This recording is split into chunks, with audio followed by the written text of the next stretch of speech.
રોજ સવારે અને સાંજે દેવી કવચનો પાઠ અવશ્ય સાંભળવો. દેવી કવચ સાંભળતા પહેલાં કોમેન્ટમાં તમારી કુળદેવીનું નામ જરૂરથી લખવું. હવે આપણે દેવી કવચનો પાઠ શરૂ કરીશું અને વિડીયોના અંત સુધી જોડાયેલા રહીશું અને સંપૂર્ણ દેવી કવચનો પાઠ સાંભળીશું. ઓમ ચંડિકા દેવીને નમસ્કાર. માર્કંડેયજીએ કહ્યું, હે પિતામહ, જે આ સંસારમાં પરમ ગોપનીય અને મનુષ્યનું બધી રીતે રક્ષણ કરનારું છે અને જેને તમે અત્યાર સુધી બીજા કોઈ સામે પ્રગટ ન કર્યું હોય એવું કોઈ સાધન મને કહી બતાવો.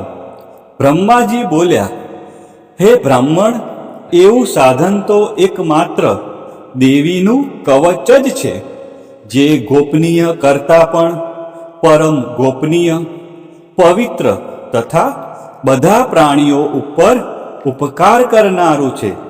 હે મહામુનિ, તે તમે ધ્યાનથી સાંભળો. દેવીની 9 મૂર્તિઓ છે.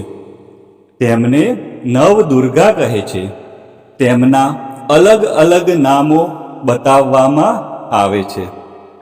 પહેલું નામ શૈલપુત્રી છે, બીજું નામ બ્રહ્મચારિણી છે, ત્રીજું ચંદ્રઘંટાના નામે પ્રસિદ્ધ છે, ચોથી મૂર્તિને કુષ્માંડા કહે છે, પાંચમી દુર્ગાનું નામ સ્કંદમાતા છે, છઠ્ઠી દુર્ગાનું નામ કાત્યાયની છે, સાતમું સ્વરૂપ એટલે કાલરાત્રિ, આઠમું સ્વરૂપ એટલે મહાગૌરી અને નવમી દુર્ગા એટલે સિદ્ધિદાત્રી. આ બધા નામ વેદ ભગવાન દ્વારા કહેવાયા છે. જ્યારે કોઈ મનુષ્ય અગ્નિથી સળગી રહ્યો હોય, યુદ્ધ ભૂમિમાં શત્રુઓથી ઘેરાઈ ગયો હોય, અથવા કોઈ સંકટમાં ફસાઈ ગયો હોય, અથવા કોઈ ભયથી ડરી ગયો હોય અને જો તેણે મા દુર્ગાનું શરણ લીધું હોય તો તેનું ક્યારેય કોઈ અમંગળ થતું નથી. યુદ્ધના સમયે મુશ્કેલી હોવા છતાં પણ તેને કોઈ વિપત્તિ ઉદ્ભવતી નથી. તેને શોક, દુઃખ અને ભય પ્રાપ્ત થતા નથી. જેમણે દેવીનું ભક્તિપૂર્વક સ્મરણ કર્યું છે તેમનો અભ્યુદય નક્કી છે. હે દેવી, જેઓ તમારું ચિંતન કરે છે તેમનું તમે ચોક્કસ કલ્યાણ કરો છો, તેમનું તમે ચોક્કસ રક્ષણ કરો છો. ચામુંડા દેવી પ્રેત ઉપર આરૂઢ થયેલા હોય છે અને વારાહી દેવી પાડા પર સવારી કરે છે. ઐન્દ્રી દેવીનું વાહન ઐરાવત હાથી છે.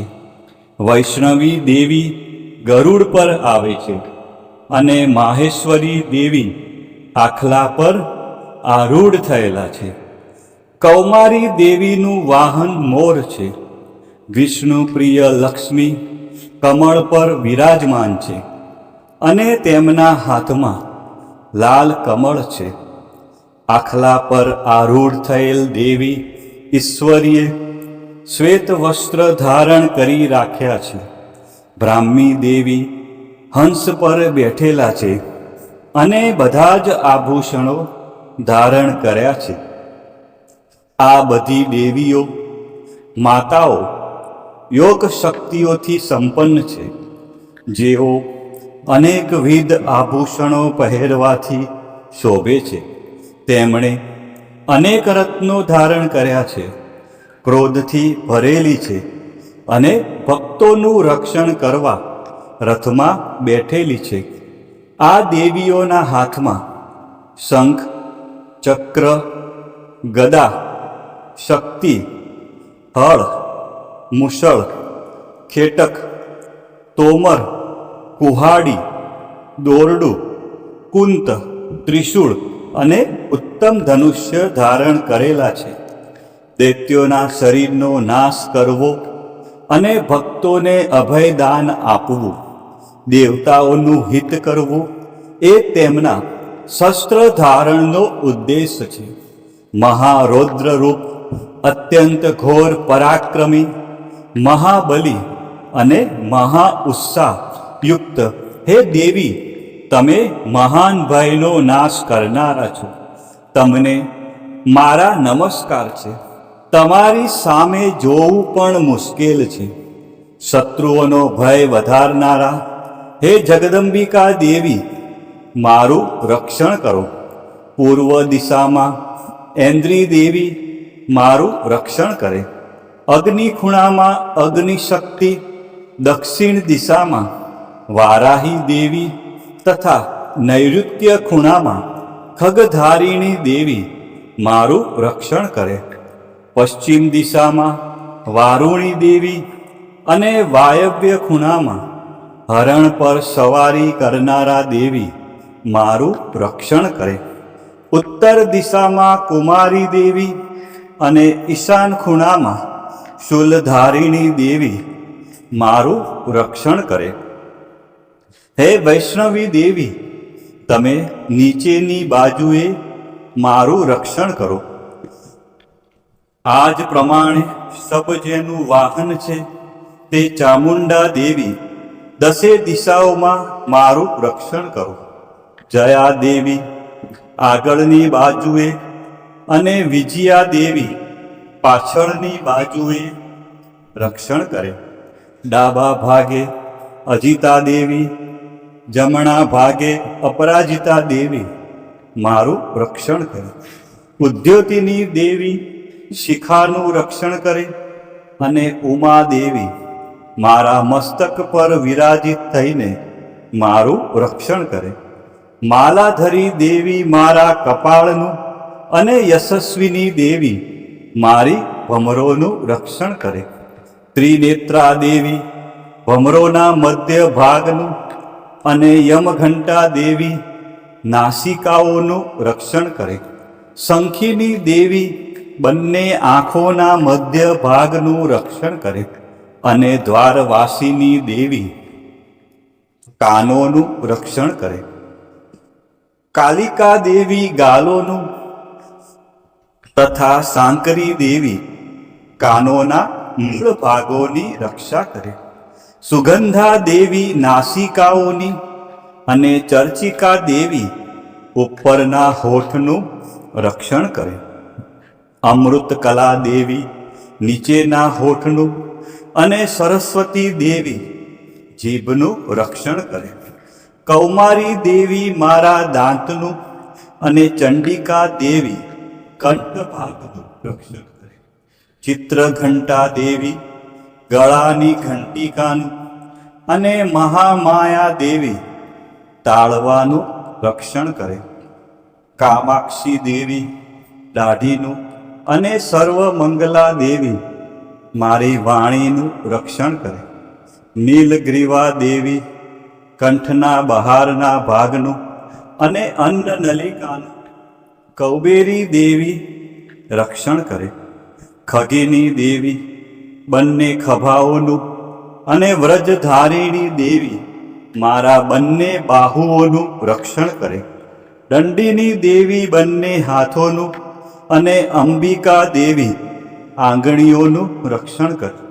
શુલેશ્વરી દેવી નખોનું રક્ષણ કરે અને કુલેશ્વરી દેવી કુખ પેટનું રક્ષણ કરે. મહાદેવી બંને સ્તનોનું અને શોક વિનાશીની દેવી મનનું રક્ષણ કરે.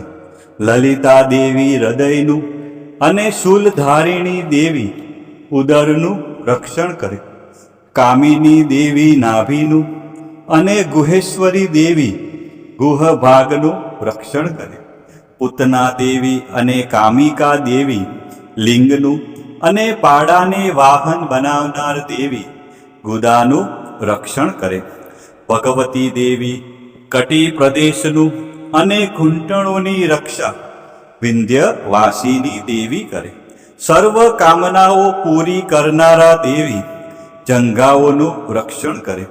નારસિંહ દેવી પિંડીઓનું રક્ષણ કરે. તૈજસી દેવી બંને પગોના પૃષ્ઠભાગનું રક્ષણ કરે. શ્રીદેવી પગોની આંગળીઓનું અને તલવાસીની દેવી પગના તળિયાનું રક્ષણ કરે. પોતાની વિકરાળ દાઢોથી ભયંકર દેખાતા કરાલી દેવી નખોનું અને ઉદ્ધવકેશીની દેવી વાળનું રક્ષણ કરે. કૌબેરી દેવી રૂવાંટીના છિદ્રોનું અને વાઘેશ્વરી દેવી ત્વચાનું રક્ષણ કરે. પાર્વતી દેવી રક્ત, મજ્જા, વસા, માંસ, હાડકા અને મેદનું રક્ષણ કરે. કાલરાત્રિ દેવી આંતરડાઓનું અને મુકુટેશ્વરી દેવી પિત્તનું રક્ષણ કરે.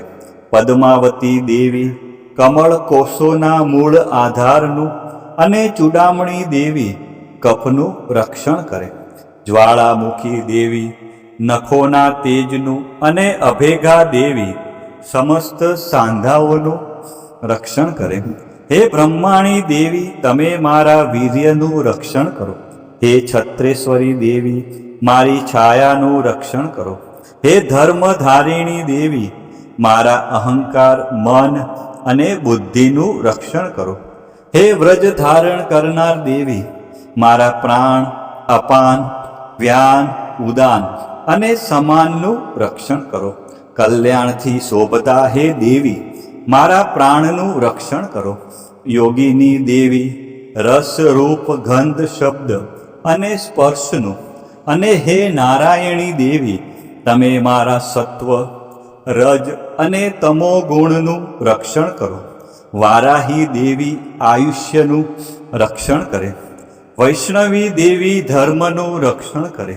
તથા ચક્ર ધારણ કરનારા દેવી યશ અને કીર્તિ, લક્ષ્મી અને ધનનું તેમજ વિદ્યાનું રક્ષણ કરો. હે ઇન્દ્રાણી દેવી, તમે ગોત્રનું રક્ષણ કરો. હે ભૈરવી દેવી, તમે મારી પત્નીનું રક્ષણ કરો. હે ચંડિકા દેવી, તમે મારા પશુઓનું રક્ષણ કરો. હે મહાલક્ષ્મી દેવી, તમે મારા પુત્રોનું, સંતાનોનું રક્ષણ કરો. હે સુપથા દેવી, તમે મારા પથનું રક્ષણ કરો. હે ક્ષેમકરી દેવી, તમે મારા માર્ગનું રક્ષણ કરો. હે મહાલક્ષ્મી દેવી, રાજદ્વારી કાર્યોમાં મારું રક્ષણ કરો. તથા સર્વ બાજુએ રહેલા વિજયા દેવી, ચારે બાજુ રહીને મારું રક્ષણ કરો. હે દેવી, જે સ્થાન દેવી કવચમાં કહેવાયું નથી અને તેથી રક્ષણ વિનાનું છે, તે બધા સ્થાનો તમારા વડે સુરક્ષિત થાય. કારણ કે તમે વિજયશાલિની અને પાપનાશીની છો.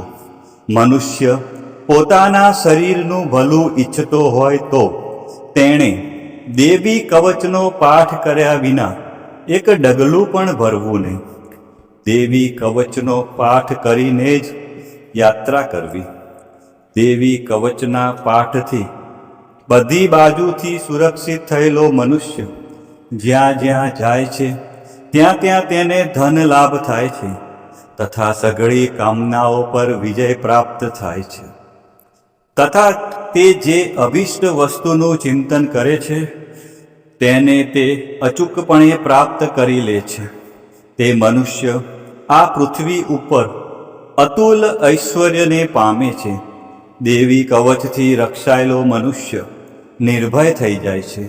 યુદ્ધમાં તેમનો પરાજય થતો નથી તથા તે ત્રણેય લોકમાં પૂજનીય બને છે. આ દેવી કવચ દેવતાઓને પણ દુર્લભ છે. જે આ દેવી કવચનો દરરોજ 3 સમયે શ્રદ્ધાપૂર્વક પાઠ કરે છે તેની દૈવી કલા પ્રાપ્ત થાય છે તથા તે ત્રણેય લોકમાં પરાજિત થતો નથી. એટલે સવારે, બપોરે અને સાંજે સંધ્યા સમયે દેવી કવચનો પાઠ અવશ્ય કરવો અથવા સાંભળવો.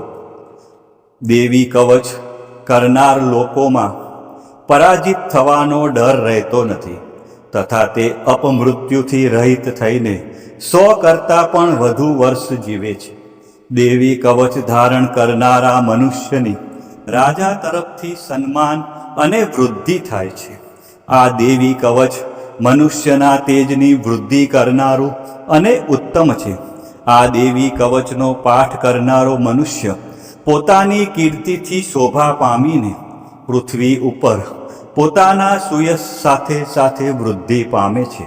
જે પહેલાં દેવી કવચ કરીને સપ્તસતી ચંડી પાઠ કરે છે, તેની જ્યાં સુધી વન પર્વત હોય ત્યાં સુધી તે આનંદથી યુક્ત આ પૃથ્વી ઉપર રહે છે. તેના પુત્રો, પૌત્રો અને સંતાન પરંપરા બનેલી રહે છે. પછી દેહાંત થતાં તે મનુષ્ય મહામાયાની કૃપાથી નિત્ય પરમપદને પામે છે, જે દેવતાઓને પણ દુર્લભ છે. તે સુંદર દિવ્ય રૂપ ધારણ કરે છે અને કલ્યાણ શિવની સાથે આનંદનો ભાગી બને છે. પ્રિય ભક્તજનો, મા ભગવતીની આરાધનામાં દેવી કવચનું વિશેષ મહત્વ છે. દેવી કવચ એટલે રક્ષણ કરનારું કવચ. આ પાઠ દ્વારા મા દુર્ગાના વિવિધ સ્વરૂપો તમારા શરીરના દરેક અંગ અને જીવનના દરેક ડગલાનું રક્ષણ કરે છે. ઋષિ માર્કંડે દ્વારા વર્ણવેલ આ દેવી કવચનો જો નિત્ય પાઠ કરવામાં આવે તો મનુષ્ય નિર્ભય બને છે અને તેના જીવનમાં સુખ શાંતિનો ઉદય થાય છે. આજના આ વિડીયોમાં તમે સંપૂર્ણ દેવી કવચનો પાઠ સાંભળ્યો. વિડીયોના અંત સુધી તમે જોડાયેલા રહ્યા અને મા અંબાના આ પરમ કલ્યાણકારી સ્ત્રોતનો લાભ લીધો. બોલો શ્રી અંબે માત કી જય.